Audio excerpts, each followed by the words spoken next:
मुझे कुछ कहने को नहीं रहा, क्योंकि जो कहना है सबने कह दिया। अभी ने तो पूरा मेरा भाषण ही ले लिया। मैं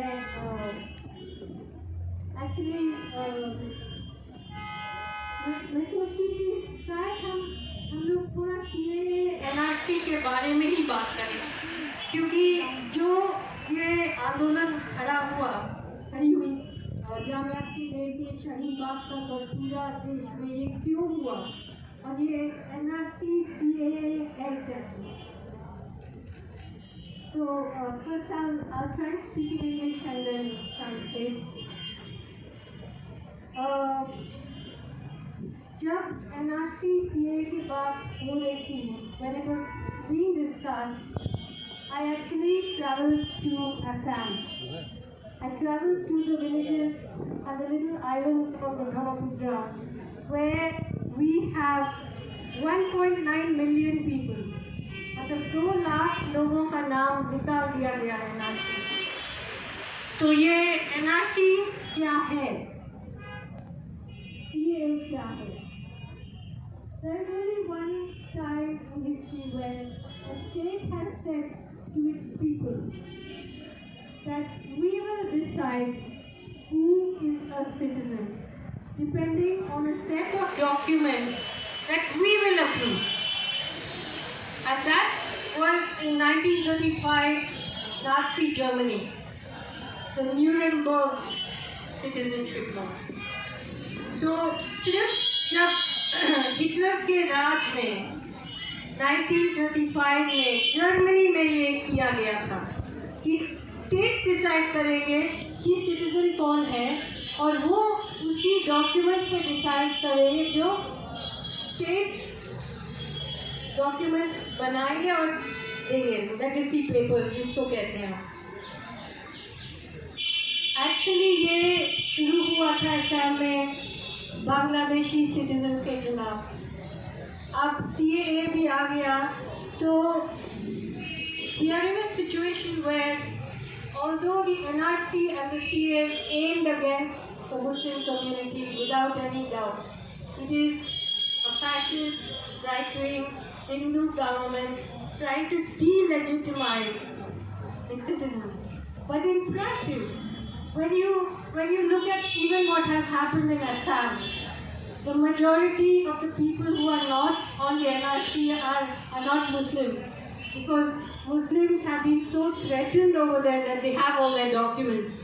But the poor, the Dalits, the Adivasis, the women do not have documents. So the NRC and CAA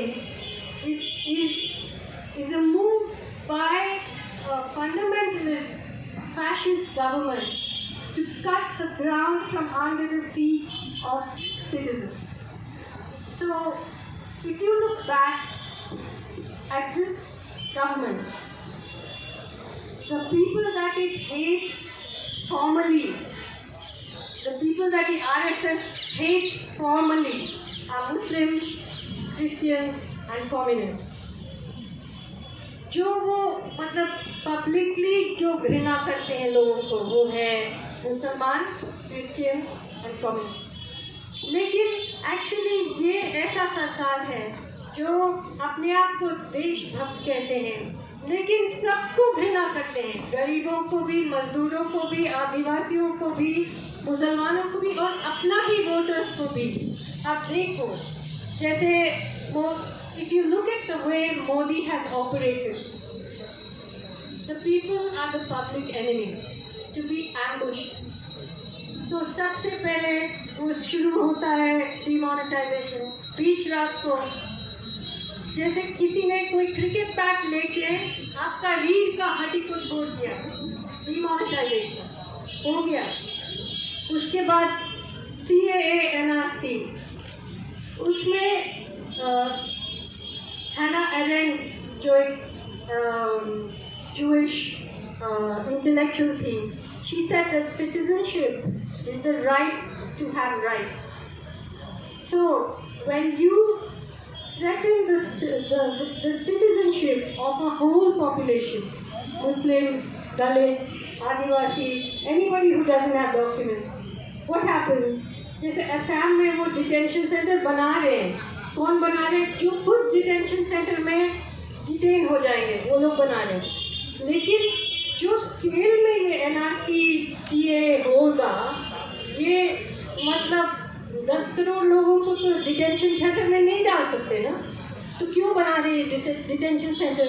इसीलिए बना रहे कि हमारा इमेजिनेशन में ये होना चाहिए कि इन लोगों का जगह ये है, मुसलमानों का जगह डिटेंशन सेंटर में है, आदिवासी का जगह डिटेंशन सेंटर में है। अब इनके पास कोई हक नहीं है, तो वो बिना हक के एक तरह का दूसरा like a tiered caste system, a new caste system parallel to the old caste system, दोनों साथ साथ में रहेंगे और कुछ सिटीजन्स के पास राइट होंगे और कुछ सिटीजन्स के पास राइट नहीं होंगे। तो सब लोग हम लोग तब डिस्टेबलाइज हो जाएंगे, हम लोग तब अपना औकात ढूंढते रहेंगे, तब हम कैसे लड़ेंगे।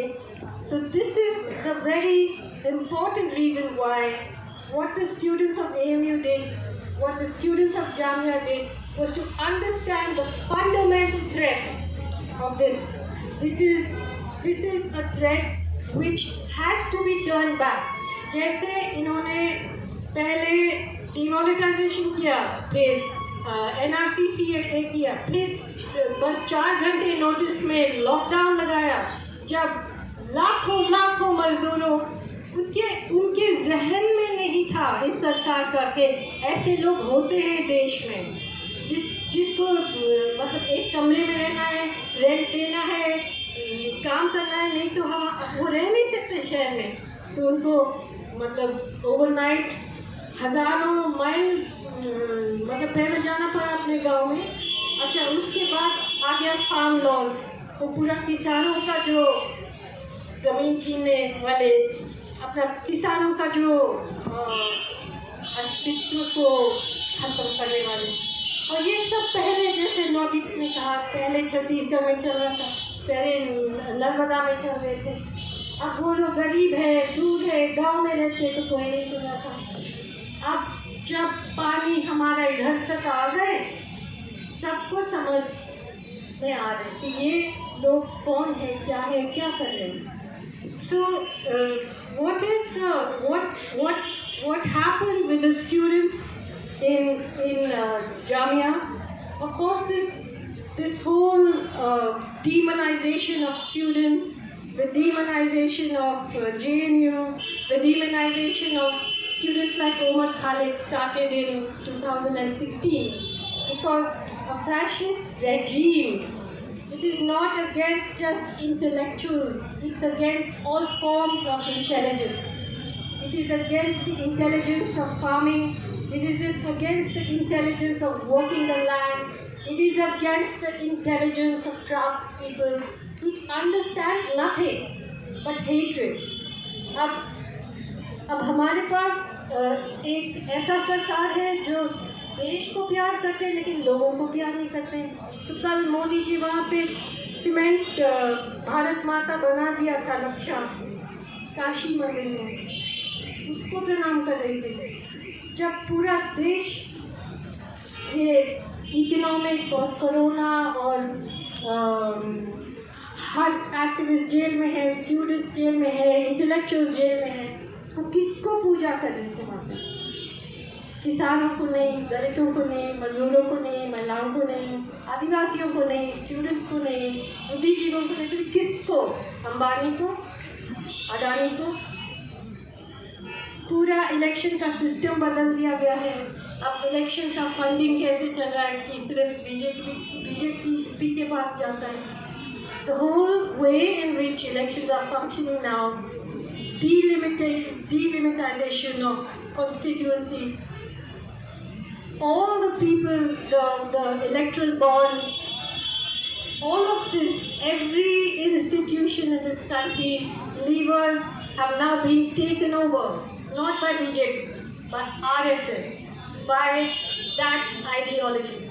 So even if they lose the election, those people are still in power in every institution of this country. the previous Chief Justice Ranjan Gogoi turned the Supreme Court into an administrative organization administering the day-to-day activity of NRC-CAA, postponing the hearings on whether this was constitutional or not. So you're implementing it before you know whether it's constitutional or not.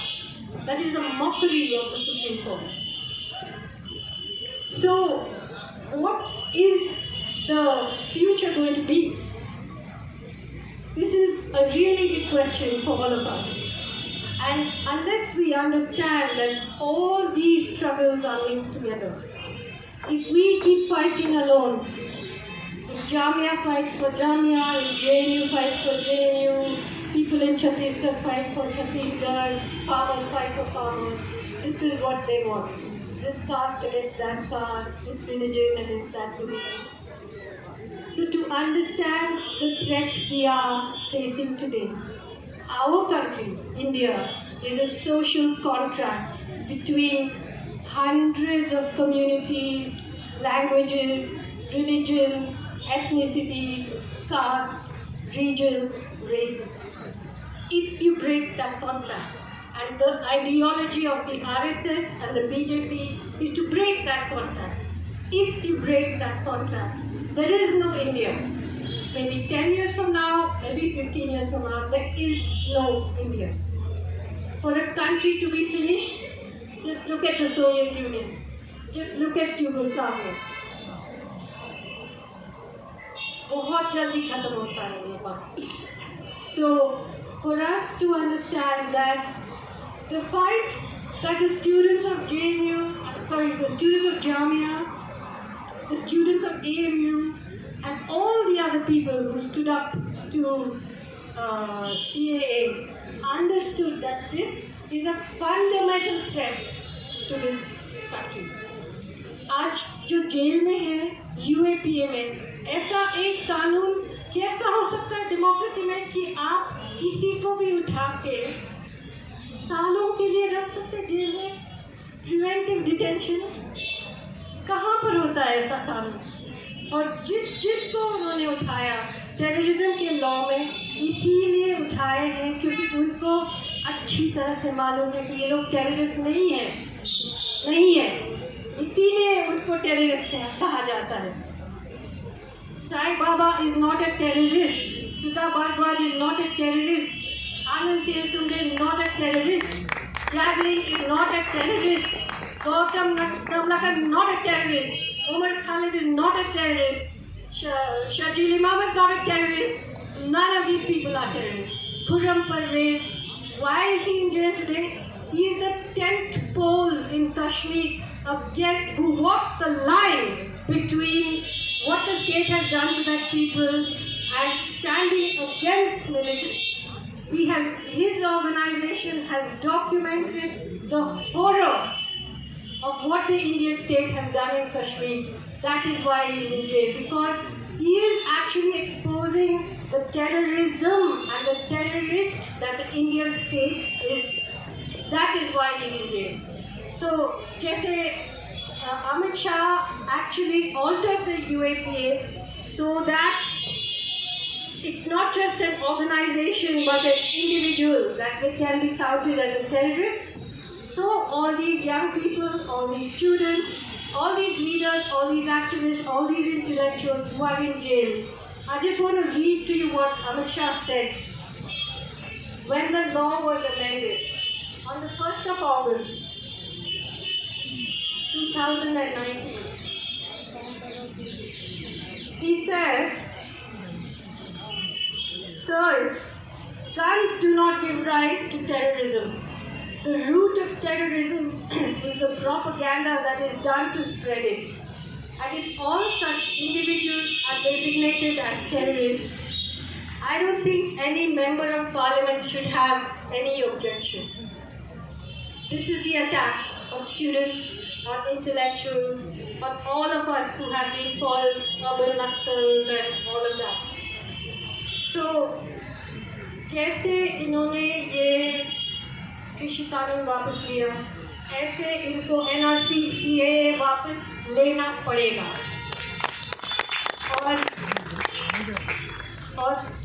और मैं सिर्फ 2 चीज़ और कहना चाहती हूँ। एक तो इनको सत्ता से हटाना पड़ेगा, और जो भी पॉलिटिकल पार्टी एक दूसरे से ऑपोजिशन में लड़ते हैं वो लोग इनके साथ हैं। यूपी में हम चाहते हैं कि पूरा ऑपोजिशन जो फैशिज्म के खिलाफ है वो एक साथ हो जाए, और अगर वो नहीं होते हैं इसका मतलब है वो उनके साथ हैं। और दूसरी बात है, एक बड़ी सी बात है, और मैं इसके बारे में सोच रही थी कि हमें एक मांग उठाना पड़ेगा कि हमारे देश में प्राइम मिनिस्टर आप एक ही टर्म के लिए बन सकते हैं, एक ही टर्म के लिए, उसके बाद कोई और आएगा, उसके बाद कोई और आएगा। हम नहीं चाहते हैं कि ये महाराजा राजा का समय वो खत्म हो गया। We want one individual can be prime minister for 1 term. That's it. That has to be a democratic demand from us. Thank you.